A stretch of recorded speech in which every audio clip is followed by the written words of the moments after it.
What's good, geeks? I'm Jake, and I'm Gen X. I'm Anna, I'm Gen Z, and we are Generational Geeks. Today we are reviewing Godzilla Vs Kong. This will be a spoiler-free review. This was directed by Adam Wingard, and he directed The Guest, Death Note, and the 2016 Blair Witch. So I don't think I've seen any of those movies. Have you? I saw Death Note. Was it good? It sucked big time. So, yeah. But I mean, it's an anime movie, so... Yeah, well... What can you expect? A live-action movie based off an anime. Yeah, a live-action anime movie. This is starring Alexander Skarsgård. I think that's how you say his name. Yeah. Skarsgård. From The Legend of Tarzan and the series True Blood and The Giver. I don't know why I said Griever. Griever sounds better. Millie Bobby Brown from Godzilla, King of the Monsters, which is the movie before this one. And Stranger Things, which we have seen and we enjoyed. And also Enola Holmes, which we haven't seen. I haven't even heard of it. I think it just came out this year. Oh. It's fairly new. I think it's a movie. Oh, is it? It's like based off of Sherlock Holmes' sister. Cool. That never existed before.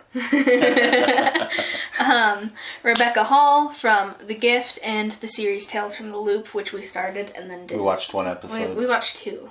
No. Two. I think it was just one. I think it was two. I don't know. I think it was two. We restarted the first one. Maybe. I don't know. Your mom fell asleep. That's nothing. And we never tried it again. And also Kaylee Hoddle. This is her first movie, and she was Gia, the little girl. Yep. And she was adorable. She's been in some commercials. In the trailers, you can tell that she's deaf, and she uses sign language, and I did not realize it, but her whole family's deaf. Like 4 generations. So. I did not know that either. No. So this was originally scheduled to release in November of last year, but due to the Rona, this was released internationally last week on the 24th, and in the U.S. today, March 31st, it was released in theaters and on HBO Max, which is where we watched it. Yes, we watched it the day it came out, but you're probably not going to see this video. You'll see this the next day. The day it came out. Yes. So... I'll just say now that this would be good to see on the big screen. Yeah. Yeah. So, spoiler-free review. We won't talk about anything unless it's in the description of the movie, like on IMDb, or... if it's not really a spoiler, or if it doesn't pertain to the plot, or if it's on Wikipedia in the description, or if it's in the trailers. This movie had a ton of trailer releases. But I only watched like the first trailer because it seemed like they were just putting a lot of visual spoilers out there so I'm not sure exactly what was in the trailers just because I only watched the first one. I think they had like 5 that they released. So. Yeah. I don't remember much of the trailer. Yeah, we watched it quite a while ago. Yeah. So going into this, I was rooting for Kong.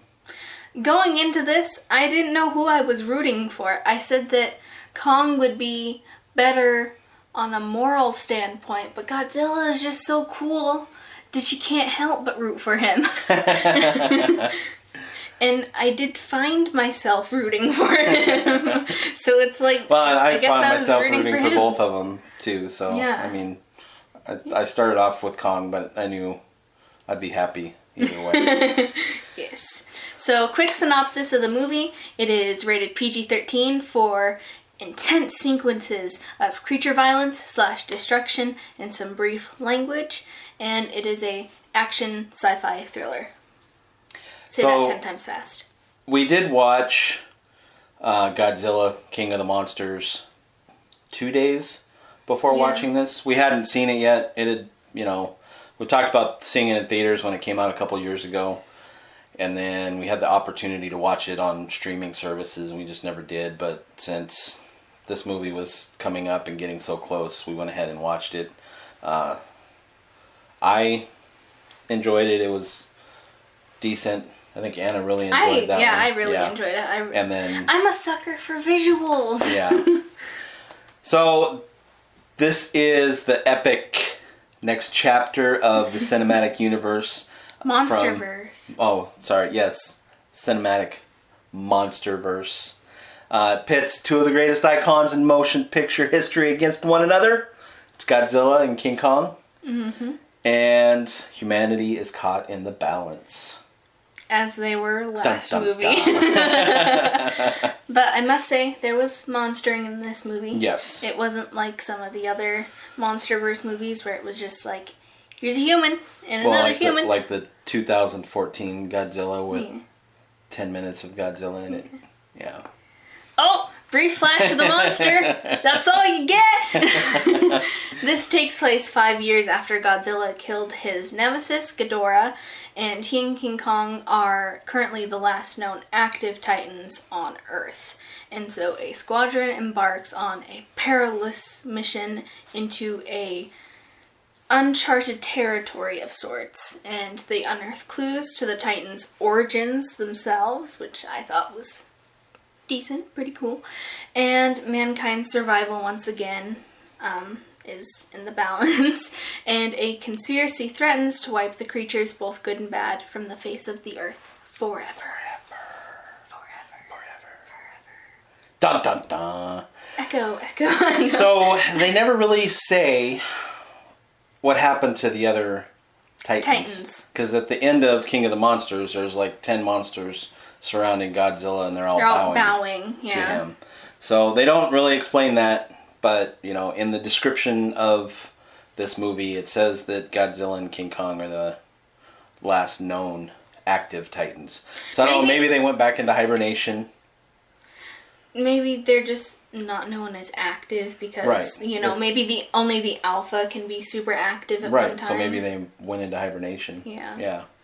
So it doesn't really explain any of that, what happened after, which I was, I guess, not completely surprised by, but a little surprised by. Not surprised, just disappointed. No, I don't know. I kind of expected it, so I couldn't really be disappointed. It's just one of the many plot holes in this movie. So, stood out as positives to me. Visuals. Great special effects, and the music scores were good. I think the music scores really enhanced the viewing of this. Like I said, effects. This would be good to see on the big screen.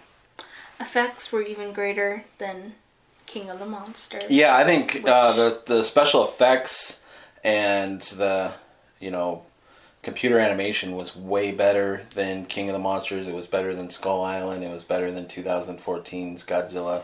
You got some close-ups of Godzilla's face, and it was just like that. Right, yeah. It was like striking detail. Like a lot of detail. I mean, even like the running water and, the... This movie in 3D would be great. Yeah. Is what I'm saying, basically.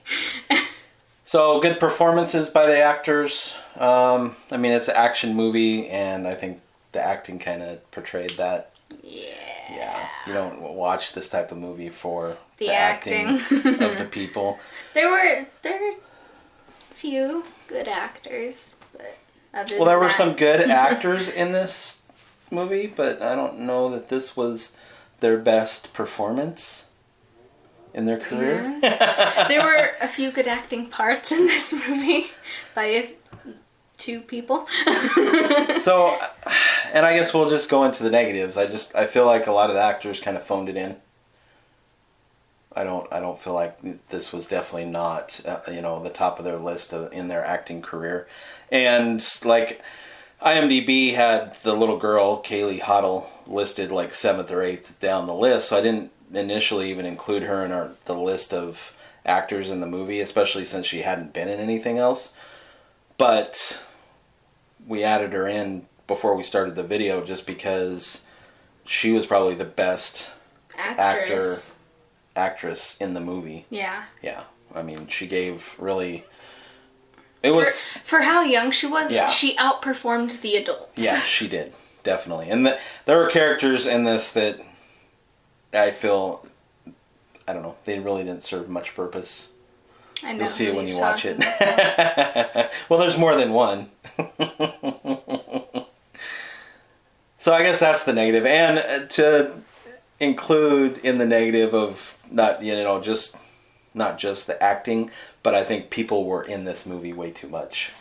Yes. This, Monsterverse pits Godzilla and King Kong against each other, and I think they just had too many scenes with people in it. I think Gia had a great role in this. Yes. She was like an actual good character. Yeah. And she brought a lot of, it showed the relationship between her and Kong. I think she pulled that off. Mm-hmm. She was very great in that aspect. Yeah. So. Final rating?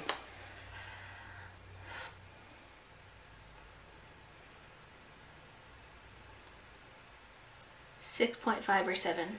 Okay. I'm teetering on the edge of that. For me, this was definitely not a good movie, but I still enjoyed it. So I'm going to give it a 7. And, a lot of that is based off of the visuals.